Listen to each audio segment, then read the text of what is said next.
कहानी की शुरुआत होती है सैंटी नाम के एक आदमी से जो अपनी वैन में सो रहा था। अचानक उसकी आंख खुली तो बेगोना नाम की एक पुलिस वाली ने उसे वहां पर वैन पार्क करने से मना कर दिया। इसके बाद सैंटी काम के लिए भी देर से पहुंचा तो उसके बॉस रोमुलू ने उसे बची हुई तनख्वाह देकर काम से निकाल दिया और जाने से पहले सैंटी को जहाज के बाथरूम भी साफ करने पड़े। बाद में जब सैंटी अपनी गाड़ी से जा रहा था तो उसका पेट्रोल भी खत्म हो गया, जिसके बाद वो जैसे तैसे गैस स्टेशन पहुंचा जहां वो अपने दोस्त पेड्रो से मिला। सैंटी ने उसे बताया कि उसका अपनी पत्नी मेटी से तलाक होने वाला है। बाद में जब वो वकील से मिलने पहुंचा तो वकील ने उसे और मेटी को बताया कि तलाक के बाद उन दोनों की जायदाद आधी आधी हो जाएगी। मेटी ने कहा कि वो जल्द से जल्द तलाक चाहती है, पर वकील ने कहा कि इसमें थोड़े महीनों का समय तो लगेगा। वहां से बाहर निकलकर सैंटी को एक लॉटरी टिकट बेचने वाली औरत ने आवाज दी और सैंटी ने भी मजे मजे में एक लॉटरी टिकट खरीद ली। उसने टिकट अपनी सिगरेट की डब्बी में रखी और चला गया। फिर शाम को सैंटी अपने कॉलेज की रीयूनियन पार्टी में पहुंचा जहां वो अपने दोस्त पेड्रो और मार्कोस से मिला। तभी सैंटी ने मैटी को मारियो नाम के एक आदमी के साथ हंसते देखा। बाद में मैटी ने उसे बताया कि जिस सुपरमार्केट में वो काम करती है मारियो वहां का मालिक है,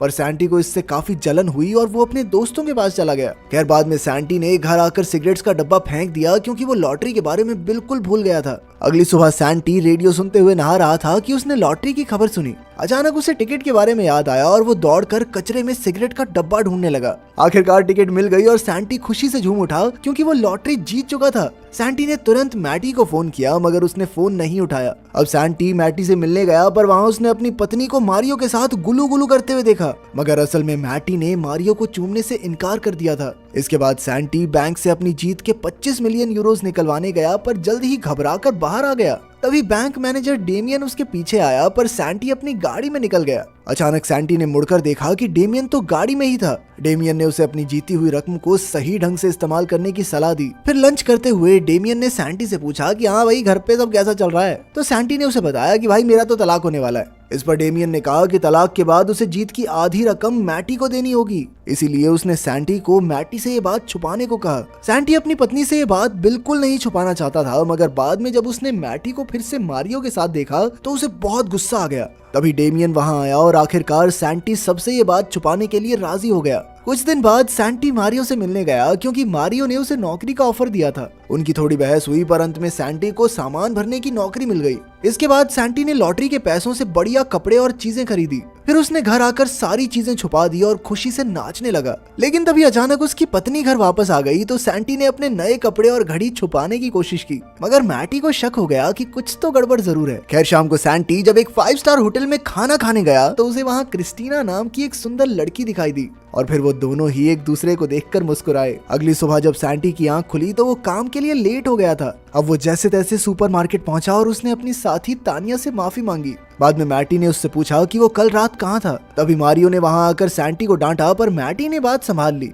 अगले दिन सैंटी अरिट्स नाम के एक सर्फर से मिला क्योंकि अब वो भी सर्फिंग सीखना चाहता था। अगले कुछ दिन तक सैंटी ने समुद्र में प्रैक्टिस की और काफी कुछ सीखा। एक दिन रात को सैंटी को पेड्रो और मार्कोस का फोन आया तो सैंटी ने उन्हें सर्फिंग सीखने के बारे में बताया, पर उन्हें लगा कि सैंटी तो डिप्रेशन में आकर ऐसी बहकी बहकी बातें कर रहा है क्योंकि सर्फिंग सीखना अमीरों का शौक है। उन्होंने सैंटी को मिलने बुलाया पर सैंटी ने मना कर दिया, जिससे उन्हें काफी हैरानी हुई। खैर अगले दिन सैंटी डेमियन के साथ रोमुलू की शिप खरीदने पहुंचा। रोमुलू को तो यकीन ही नहीं हुआ कि जिस आदमी को मैंने कुछ दिन पहले काम से निकाला था वो ही मेरी शिप खरीद रहा है। खैर बदला लेने के लिए सैंटी ने वो शिप खरीद ली और रोमुलू से ही बाथरूम साफ करवाए। बाद में डेमियन और सैंटी आगे और चीजें खरीदने की तैयारी कर रहे थे कि अचानक उन्हें सामने से पेड्रो और मार्कोस आते दिखाई दिए। उन्हें सैंटी के नए कपड़े देखकर बड़ी हैरानी हुई, पर सैंटी ने झूठ कह दिया कि ये कपड़े तो उसकी नई नौकरी के लिए हैं। खैर फिर पेड्रो और मार्कोस ने उसे कहा कि आजकल वो उन्हें नजरअंदाज करने लगा है और वो वहां से नाराज होकर चले भी गए। इधर सैंटी और डेमियन बढ़िया खाना खाकर सैंटी के घर पहुंचे।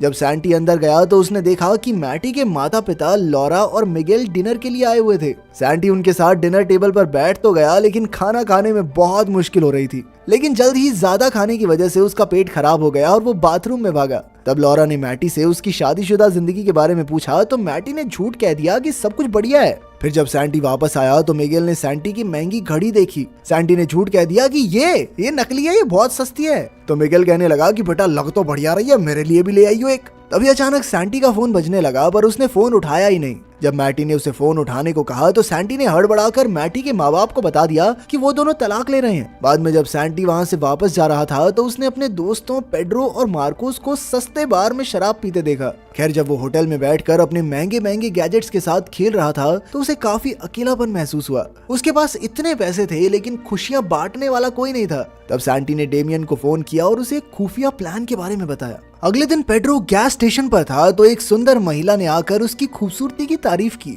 बाद में पेड्रो ने मार्कोस को बताया कि उसे मॉडलिंग का ऑफर मिला है। तभी सैंटी वहां आया और जाकर अकेला बैठ गया, पर फिर मार्कोस और पेड्रो ने उसे बुला लिया। उन्होंने सैंटी को पेड्रो की मॉडलिंग के बारे में भी बताया, पर सैंटी को उतनी हैरानी नहीं हुई। फिर बाद में मार्कोस अपने घर पहुंचा जहां वो अपने 2 छोटे छोटे बच्चों को अकेला ही संभाल रहा था। तभी उसकी पत्नी लोरेना ने आकर उसे खबर दी कि उसके दूर के चाचा उनके लिए ढेर सारी जमीन जायदाद छोड़कर गए हैं। बाद में डेमियन और सैंटी मिलकर बात करते हैं, तब ये खुलासा होता है कि इस सब के पीछे सैंटी का ही हाथ था। वो दोनों गोल्फ खेल रहे थे कि अचानक उनकी नजर मारियो पर पड़ी। तब डेमियन ने सैंटी को बताया कि मारियो बस बैंक से लोन लेने का नाटक कर रहा है। असल में तो वो सुपरमार्केट को बेचना ही चाहता है, पर इससे सभी लोगों की नौकरियां चली जाएंगी, इसीलिए अच्छा बनने का नाटक कर रहा है कि मैं तो बहुत कोशिश कर रहा हूँ बचाने की। तभी मारियो ने सैंटी को देख लिया और वहां आकर उससे पूछा कि तू काम पे क्यों नहीं गया है। उधर सुपरमार्केट में तानिया ने मैटी से पूछा कि क्या सच में सुपरमार्केट बंद होने वाला है, पर मैटी ने कहा कि ये सब अफवाहें हैं। तब सैंटी ने मैटी को बताने की कोशिश की कि मारियो सच में सुपरमार्केट को बेचने वाला है,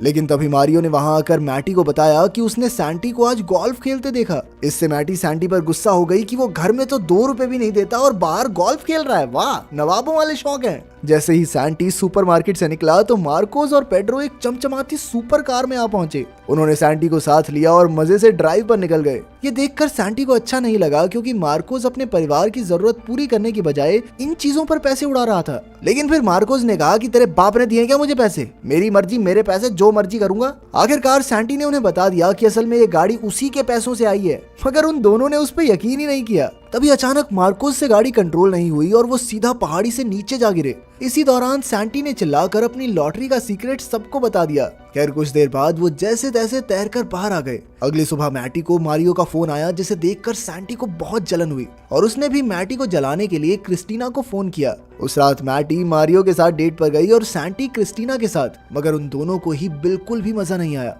बाद में वो दोनों एक ही वक्त पर घर पहुंचे तो उन दोनों ने ही अपने नए साथियों के साथ खुश होने का नाटक किया। फिर अगले दिन मारियो ने मैटी को फोन करके सुपरमार्केट बुलाया और फिर सबको बता दिया कि सुपरमार्केट बंद हो रहा है। उसने झूठ कह दिया कि उसने सुपरमार्केट को बचाने की बहुत कोशिश की। इस सब से मैटी बहुत दुखी हो गई, मगर फिर सैंटी ने उसका मन बहलाने के लिए उसे डिनर पर चलने को कहा। जब मैटी घर पर वापस आई तो सैंटी ने सारा घर चकाचक साफ कर दिया और साथ ही उसने मैटी का पसंदीदा खाना भी तैयार रखा था। फिर बातें करते हुए सैंटी ने कहा कि उसे यकीन नहीं हो रहा कि वो दोनों तलाक ले रहे हैं। ये सुनकर मैटी को भी एहसास हुआ कि उन दोनों से ही गलतियां हुई हैं। उन्होंने एक दूसरे से माफी मांगी और आखिरकार एक दूसरे को चूम लिया। इसके बाद सैंटी ने खुशी खुशी मैटी को लॉटरी के बारे में बताया तो मैटी को उस पर विश्वास ही नहीं हुआ। उसे लगा कि सैंटी मजाक कर रहा है, इसीलिए वो गुस्से में बाहर चली आई। पर तभी सैंटी ने उसे शेड में ले जाकर वो सभी महंगी चीजें दिखाई जो उसने खरीदी थी। तब मैटी ने उससे पूछा कि उसने ये बात अब तक छुपाई क्यों, पर सैंटी ने जैसे तैसे बात घुमाकर उसे मना लिया। इसके बाद सैंटी और मार्कोस पेड्रो का मॉडलिंग शो देखने गए,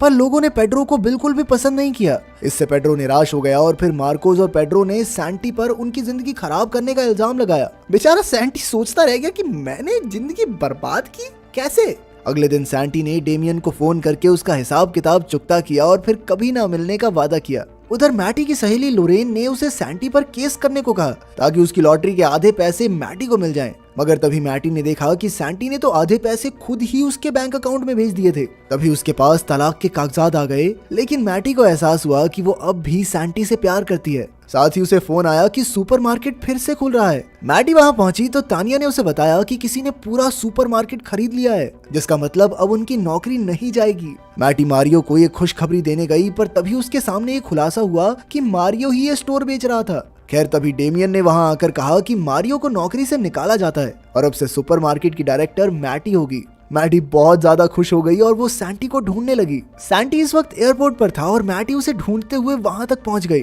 काफी देर ढूंढने के बाद आखिरकार उसे सैंटी मिला। मैटी ने उसे जोरदार थप्पड़ मारा कि कहां जा रहा था कुत्ते, मुझे छोड़ के, और फिर उन दोनों ने एक दूसरे को चूम लिया। इसके बाद उन दोनों की जिंदगी में सब कुछ बढ़िया हो गया